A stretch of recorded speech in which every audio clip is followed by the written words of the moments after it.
Welcome back to the Project Seawolf channel. My name's Kevin. I am Project Seawolf. Right now I am on a Newport 28, but I'm hoping to sell that and go up another boat so that we can eventually sail around the world, and that is, in essence, Project Seawolf. To sail around the world, there's a lot of things you have to take into consideration. First of all is making sure you have the finances to do it. Second of which, deciding on a route and budget and what you're going to do during that time. Third, what kind of boat are you going to take? What kind of boats are available in your budget? So we're going to go over all those aspects in this series, which I'm calling the State of the Project. So every year I'm going to give an update about what progress we've had on the project. So that'll include the last few months that I've been on this financial plan to get ready to sail around the world, and what boats I'm looking at. Now, the biggest reason why I'm posting this as a video and not a blog or anything is because I'm really trying to engage with people and get them to tell me what I'm doing wrong and what I need to change. Now, I'm not gonna, if you're gonna suggest that I buy a $2 million boat, I'm not gonna be able to do that. I know people, and people have been telling me to do that, but I'm not gonna be able to do that. So it's important to keep all the parameters in mind. So if you're telling me to get a certain boat but you haven't looked at my budget, then that's kind of mismatched. Also, some people might be looking at this to help them decide on what route or how to finance their own trips. So that's why I'm going to break it up into different parts. So people who already have, like, let's say $1 million probably don't want to know about how I'm going to raise a couple thousand. And people who are already have a route planned probably don't want to hear about my route, because there are totally different reasons why I've chosen the route I have. So that's why we're going to split it up into a State of the Project series, at least to begin with. And then years after this, we'll do just a general State of the Project. So the first aspect that we're going to be looking at is finances. Currently, I work as a spatial ecologist for a couple different companies, including I work on a contract kind of basis with National Geographic and a company in Germany, and for Washington tribes. That's my full-time job, is working with tribes on their environmental data. But the supplemental income from the contract pay definitely helps me save up a lot of money.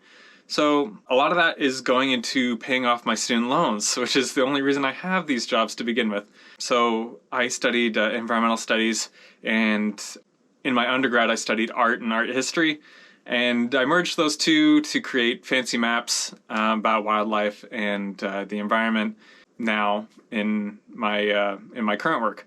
So it's a nice marriage between science and art, which I've been really enjoying, and I can definitely continue doing that for the rest of my life if I had no other aspirations.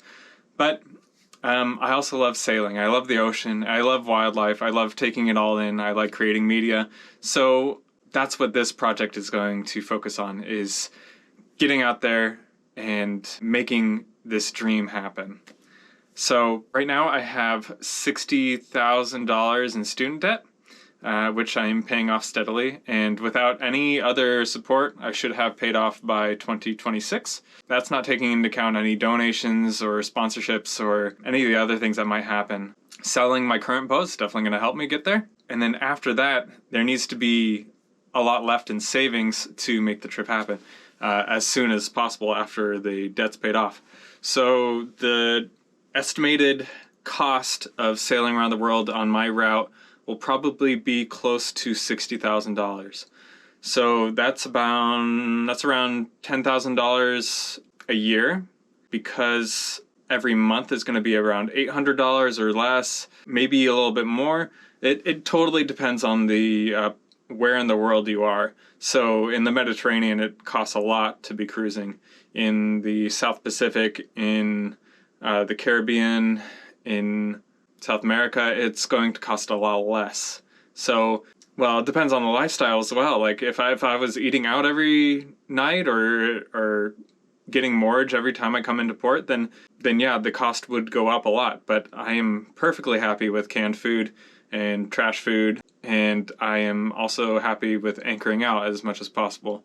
So I feel like my cost of living is going to be on the lower end of the estimates, The estimates per month are going to be 800 to 1200 a month for sailing around the world.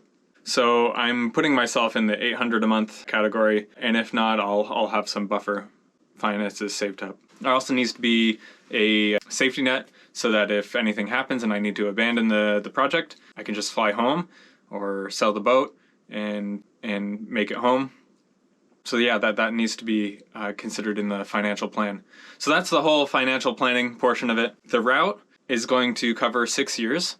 It starts out in Washington, where I live, and it goes down to California, over to Hawaii, Alaska, and then down the Americas, down North America, over to the Galapagos, down the South American West Coast, and then over into the South Pacific, and then to New Zealand, Australia, Christmas Island area, and then over to Madagascar, Africa, follow the islands up the middle of the Atlantic, and then over to the Caribbean, up in the Caribbean, up the US East Coast, and then over from the US and Canadian East Coast to Northern Europe.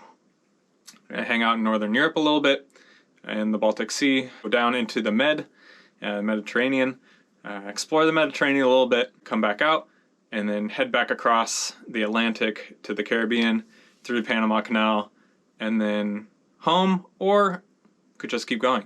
There will be a single line where it will just be a complete solo. So that's another aspect of the route, is there's a lot of circular areas, like going around New Zealand or going into Europe and back into the Caribbean, that are loops. So my goal is that I have a continuous line where it's just me on the boat all the way around the world, and that will be fine. And then I can pick up sponsors in the South Pacific and island hop in a circle, or in New Zealand and do the circumnavigation where I could use some help. But hopefully it will just be me completing that trip, which puts me in around 300 people category. To give you some perspective, over 500 people have been to space, and around 300 people have sailed around the world solo. So it'd be interesting to hold one of those titles. But I'm not as goal-oriented. I like slow travel, I like enjoying wildlife, and that might affect how long it takes, or if a solo is completed. So we'll see, because I expect myself to be completely different from when I left, and have a different mindset about life in general. So that's what I'm hoping, actually. For the past year, I've been totally dedicated to this plan, and I've been making steps towards making it happen, including paying off a lot of my student loans, and saving up a lot of money, and getting a lot of sailing experience. And hopefully in the next few years I'll be able to get the next boat and start preparing for the actual trip. So yeah, this is going to be a multi-year project. Even if I had all the money in the world, I would need to make sure I have the experience, and I need to have the familiarity with the next boat to be able to leave on this trip. So the next portion will be boat shopping, which is actually really, really fun. I love shopping for houses. I love shopping for cars. I've never owned a house, but I like looking at them. A lot of the boats that we're going to be looking at are going to be in the 20,000 to 40,000 range. The ideal boats for me are around 100,000 to 600,000 range, but that's not going to fall within the budget. Even though I'm raising a little over $100,000 to be able to pay off the loans and to get the safety net and everything, I still need to have a lot of money left over to carry me through the trip. So it's not just saving enough money for the boat, it's saving enough money for the trip itself and any repairs or whatever the boat needs. Having lived on and working on a boat for a couple of years now, I am perfectly happy with whatever amount of boat work the next boat needs, as long as the next boat is going to be able to carry me through the project. So if that means I have to rip out the whole decking, I expect that. If it means I have to just completely redo the interior or add rigging or redo all the rigging, I expect to do that. And actually it would be a great learning process, because you never know when you're going to have to do that in a place you don't know. Those are some of the considerations I already have going into this. So I'm sorry if this is the first Project Seawolf episode you've seen. I suggest go back and watch maybe a couple of my San Juan episodes. sailing on Magnolia, the 50-foot Columbia, and sailing on the 24-foot Dana with Jim States. All really great episodes, enjoyable if you like boats. Some more things that are coming for the channel. I'm going to start using a different music service, so hopefully that will boost the quality of the videos. I've got new cameras, new gear, and yeah, I've got a new lease on life, really. I'm going to hopefully do a lot of adventures this year, but as I mentioned, I'm really working on making this project happen, and a lot of the episodes going forward are going to be incremental steps towards making this project happen. Got some really big adventures maybe in the works with Jim States.